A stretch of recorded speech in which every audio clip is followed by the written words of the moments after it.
对今仔开始呢，这大众运输已经唔免挂喙安，讲到这喙安伫疫情关卡的时阵呢，发挥真大作用。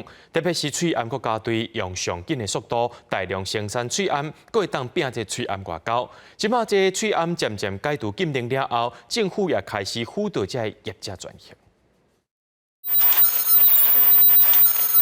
制作立体喙安的机器正在运作。桃园这间喙安业者，真正是喙安国家队的成员之一。迄阵全台有1/4的量对因家来。 疫情最严峻的时候，台湾康匠是以一个日产能300万片来提供，就是政府来征收。讲到喙安国家队，经济部当时伫2020的1月底宣布成立，伫大家共心之下，40天内组建92条生产线，互喙安生产量对原本一天生产188万地，渐渐提升到一天生产3000万地，甚至促成喙安外交。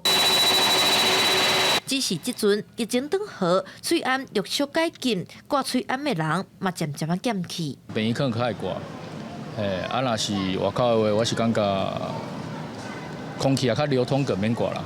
需求量减，业者嘛对咧转换重心，除了看订单量来开产线，嘛将主要的生产力转往客制化，也是开发新品。业者嘛当咧研发下当回收的环保喙安，用多优化的方式来应变。之前会以一般的就是医疗平面、成人口罩为主，那现在来到就是50%是会做一些客制或是不同的就是款式来设计。我们最近有申请一个疫后特别条例，那我们相关的厂商可以在做升级转型的话，可以做一些努力。